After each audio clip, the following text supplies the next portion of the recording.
कहानी की शुरुआत में दिखाती है एक बहुत ही गंदी और पुरानी हवाई जहाज को। इस पर पहले कई बार हादसे हो चुके थे, लेकिन लालची मालिकों ने पैसे बचाने के लिए इसे बस थोड़ी बहुत रिपेयरिंग करवाई, नया पेंट करवाया और फिर से उड़ा दिया। बात यही तक तो ठीक ही था, लेकिन इस प्लेन में बहुत सारे भूत भी थे और यात्रियों को ये बात बिल्कुल नहीं पता थी। सब लोग मजे से इस फ्लाइट में बैठकर घूमने जा रहे थे। छोटा जी नाम का एक लड़का अपने माता पिता के साथ यात्रा कर रहे थे। उसकी माँ थोड़ी गुस्से वाली थी और अक्सर पापा को डांटती रहती थी। छोटा जी ये सुनकर परेशान हो गया और पीछे जाकर गेम खेलने लगा। अभी वो बैठा ही था कि एक बॉल उसके पैरों से टकराई। उसने ऊपर देखा, एक शर्मिला सा बच्चा बैठा था। छोटा जी ने बिना सोचे बॉल वापस कर दी। 1 मिनट भी नहीं हुआ, बॉल फिर उसके पैरों तक आ गई। अब छोटा जी सिर गया।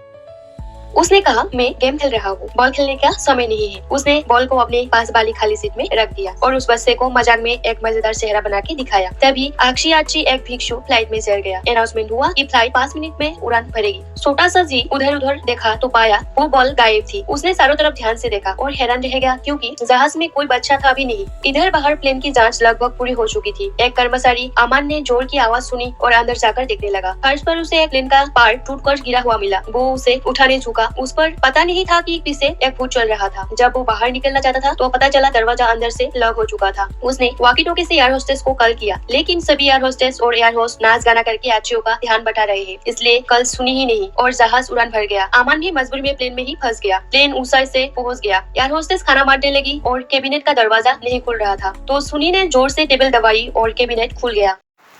उसे अचानक 3 साल पुरानी अपनी सीनियर की बात याद आ गई। वो भी ऐसे ही करती थी। उसी समय उसे लगा कि उसके पीछे कोई खड़ा है। वो मुड़ी, लेकिन पास कोई नहीं था। उसके असिस्टेंट आई तो सुनी ने कहा कि उसने कुछ अजीब सा देखा है, लेकिन असिस्टेंट ने बोला, शायद तुम थकी हुई हो। सुनी ने बात टाल दी और मुस्कुराते हुए यात्रियों के पास चली गई। लेकिन भिक्षु और छोटा जी समझ गए कुछ तो गड़बड़ है। छोटा जी भिक्षु के पास जाकर बोला, आपने भी देखा ना जो मैंने देखा? लेकिन भिक्षु ने झूठ बोला, नहीं, मैंने कुछ भी नहीं देखा। फ्लाइट काले बादलों में घुस गई। आप भूत खुलेआम डराने के लिए निकल आई। पहले छोटा हुआ वॉशरूम में था। उसके पीछे से एक भूतिया हाथ निकल आया, पर उसने बस हल्के से उसके गाल को छुआ और गायब हो गया। फिर एक मोटे अंकल पर भूत सवार हो गया। वो अचानक खड़े हुए, अजीब हरकतें करी और फिर मर गए। इसके बाद प्लेन में भूत और तेज हो गए। कॉकपिट पे अलार्म बजने लगा।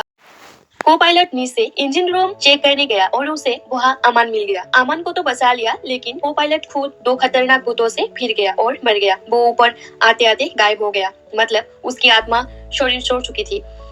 प्लेन का चमकता हुआ शरीर अचानक पुराना और टूटा फूटा लगने लगा। खिड़कियों से अंदर भूतों की परछाइयां दिख रही थी। ये अब एक सामान्य फ्लाइट नहीं थी, ये मौत की उड़ान बन चुकी थी। यात्रियों की सांसें फूलने लगी।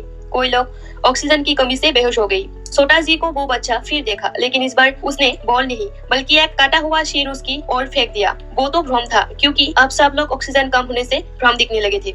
अमन को समझ आ गया कि ऑक्सीजन सिस्टम में समस्या है। उसने जल्दी से सुनी को बताया कि इमरजेंसी ऑक्सीजन खोलो। लेकिन जब तक ऑक्सीजन खुला गया, इमरजेंसी केबिन के कोई यात्री दम घुटने से मर चुके थे। अमन ने ये सबसे डरावना दृश्य भी देख लिया। अमन ने जो लोग अभी जिंदा थे उन्हें ऑक्सीजन थोड़ा ज्यादा होने वाली बिजनेस क्लास में ले जाकर बैठाया, लेकिन वहाँ की ऑक्सीजन सिर्फ 15 मिनट ही चल सकती थी। अमन ने कहा कि वो कॉकपिट जाकर कैप्टन को इमरजेंसी लैंडिंग के लिए बताएगा, लेकिन आनी ने कहा वो कोई बार कॉकपिट से बात करने की कोशिश कर चुकी है, पर कोई जवाब आ नहीं रहा। कहानी कॉकपिट में जाती है। कैप्टन तो पहले ही सुटकेस से मर चुका था। अब अमन को मजबूरी में प्रेशर रूम जाना पड़ा ताकि ऑक्सीजन सिस्टम ठीक कर सके। उसे पता था अगर ऑक्सीजन वापस ठीक हो गई तो लोग भ्रम से बाहर आ जाएंगे। सुनी भी उसके साथ चली। उनके जाते ही एक बूढ़ी दादी डर की वजह से बहुत ज्यादा ऑक्सीजन लेने लगी। एक तगड़ी औरत ने उसे डांट दिया कि थोड़ा कम ऑक्सीजन लो। छोटी एन को ये बात बुरी लगी और वो दादी की तरफ से बोलने लगी। दोनों में झगड़ा शुरू हो गया। अचानक एक अदृश्य ताकत छोटी एन के शरीर में घुस गई। वो अपनी आप को कंट्रोल नहीं कर पा रही थी। भूत पूरी तरह उसके अंदर घुस गया था। कुछ अजीब बातें बोलने लगी। छोटी एन सीट पर गिर गई और बार बार डरावनी मुस्कान देने लगी। छोटा वांग पहले तो नॉर्मल था, अब अचानक उससे डरने लगा और धीरे धीरे उससे दूर हट गया। इस समय तक केबिन में लगभग पूरी ऑक्सीजन खत्म हो चुकी थी। सब लोग बहुत परेशान हो रहे थे। तगड़ी महिला आखिरी ताकत लगाकर कॉकपिट के दरवाजे को पीटने लगी, फिर जमीन पर गिर पड़ी। मरने से पहले उसने कोई भूतों की परछाई देखी। उधर अमन और सुनी की भी सांसें खत्म होने लगी थी, लेकिन अमन बेहोश होने से ठीक पहले ऑक्सीजन सिस्टम की आखिरी तार ठीक कर गया। 1 मिनट बाद ऑक्सीजन सामान्य होकर चल पड़ी। सिर्फ बूढ़ी दादी मर गई, बाकी सब लोग बच गए। छोटी एन होश में आई और अपनी बॉयफ्रेंड को सही सलामत देखकर उसे गले लगाने दौड़ी, लेकिन छोटा हुआ ने उसे जोर से धक्का धक्का दे दिया क्योंकि अब वो उसे देखकर भी डर रहा था। अमन और सुनी वापस केबिन आई। उन्हें लगा कि अब ऑक्सीजन ठीक है तो शायद बहुत परेशान नहीं करेंगे, लेकिन अब सबसे बड़ा खतरा लोगों का आपस में शौक था। छोटा जी की माँ ने सुनी को देखते ही चिल्लाना शुरू कर दिया, तूने क्या किया है? ये सारे भूत तुझ पर ही क्यों आ रहे हैं? तू ही हमें मुसीबत में डाल रही है। तभी भिक्षु ने बहुत जरूरी बात की कि इस जहाज में बहुत सारी भटकती आत्माएं हैं। वो सीधे इंसानों को चोट नहीं पहुंचा सकती, लेकिन वो इंसानों के मन में शक भरकर उन्हें एक दूसरे के खिलाफ कर देती है ताकि इंसान खुद इंसानों को नुकसान पहुंचाए।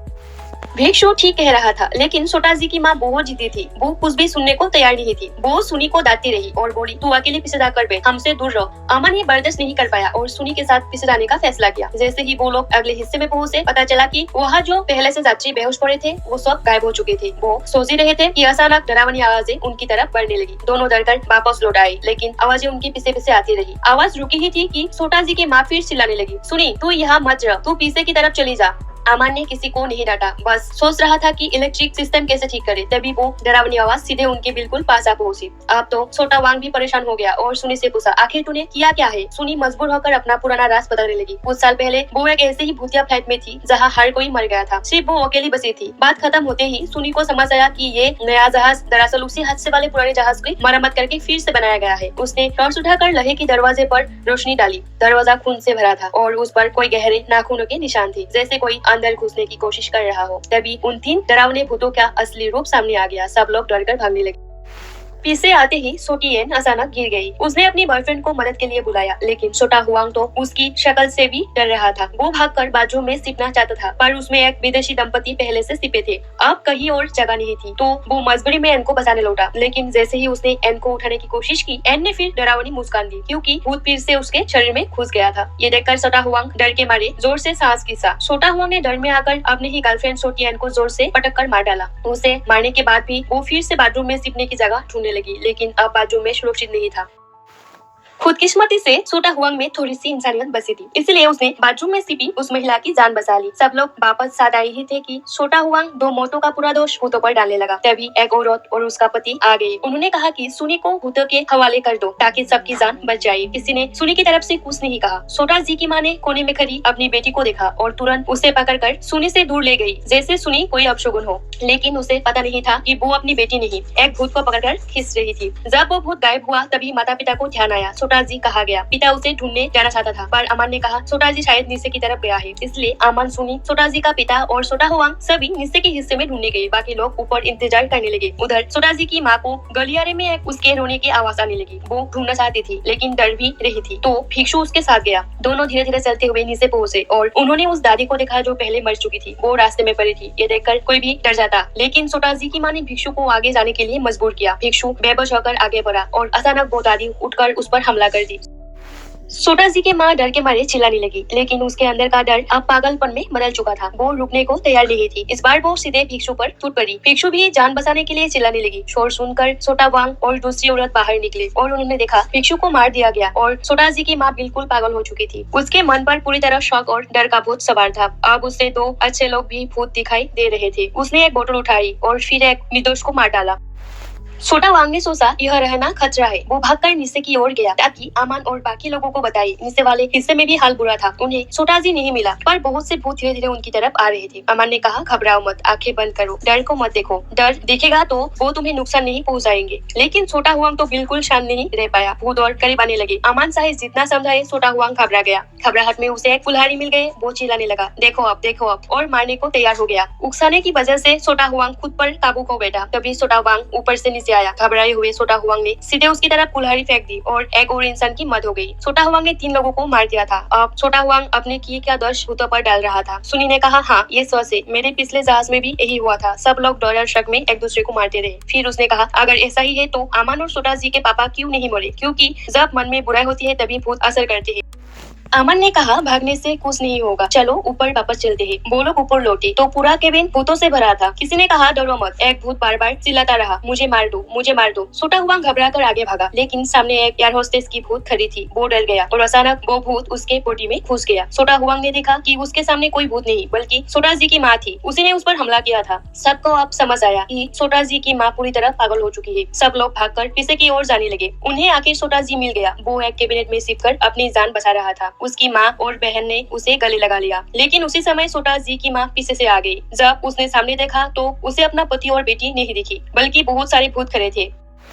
वो घबरा गई और कुल्हाड़ी उठाकर मारने ही वाली थी, लेकिन तभी आवान ने तुरंत कुल्हाड़ी छीन ली और उसे फिर से पागल होने से रोका। उन्होंने उसे कुर्सी से बांध दिया। थोड़ी ही देर में आवान ने ड्राइवर वाले दरवाजे में एक छोटा सा छेद बना दिया। छेद छोटा सा था, इसलिए उम्मीद थी कि छोटी जी अंदर जाकर लोहे का दरवाजा खोल देगी। अंदर जाने से पहले पिता ने बेटी से कहा, मुझे पता है आगे बहुत डरावना है, लेकिन तुम्हें हिम्मत दिखानी होगी, वरना हम सब मर जाएंगे। छोटी जी जैसे ही अंदर गई, अंदर का नजारा देखकर दंग रह गई। बहुत सारे भूत ताश तोड़कर अंदर आने की कोशिश कर रहे थे और उसे खाने को तैयार थे, लेकिन उसने हिम्मत जुटाई और बटन दबा दिया। दरवाजा खुल गया।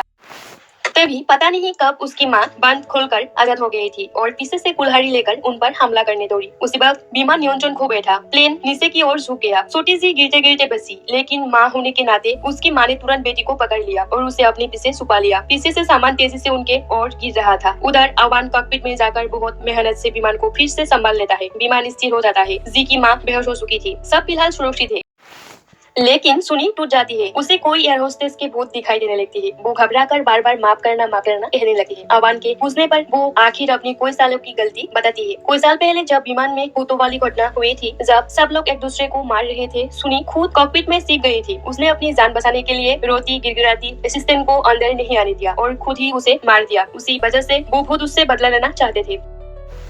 इतने में जी के पापा आवान को बुलाते हैं कि जल्दी जाकर विमान संभालो, लेकिन पीछे से जी की माँ उठ खड़ी होती है और सुनी को पकड़कर जमीन पर घसीटते हुए मारने की कोशिश करती है। विमान फिर से झुकने लगती है और 2 खाने पीने की ट्रॉलियां तेजी से उनकी ओर लुढ़कती चली आती है। दृश्य बदलता है। आवान सुनी को बचाकर कॉकपिट ले आता है और छोटी जी की जगह खुद बैठकर इमरजेंसी लैंडिंग की तैयारी करता है। जमीन पर उसकी मदद की पुकार मिलती है। लोगों को यकीन नहीं होता, लेकिन वो तुरंत हेल्प के लिए शुरू कर देते हैं। आखिरकार सबकी मदद से विमान भूतों के असर से बाहर निकल आता है और सुरक्षित लैंड कर जाता है। सब बच जाते हैं, लेकिन आवान को अजीब लगता है क्योंकि सुनी विमान से उतरने को तैयार ही नहीं थी। जब दूसरों ने उसके बॉडी को उठाया, तभी आवान समझा कि सुनी तो जी की माँ के हाथों से पहले ही मारी जा चुकी थी। कहानी के अंत में वो शापित से फिर से गदा में बंद कर दी जाती है। सुनी की आत्मा हमेशा उसी विमान में कैद रहेगी। तो दोस्तों, ये थी फ्लाइट 407 की कहानी। आप लोगों को कैसी लगी? अगर अच्छी लगी हो तो एक लाइक जरूर करना और चैनल को सब्सक्राइब भी कर लेना। फिर से मिलेंगे ऐसे ही नई नई कहानी के साथ।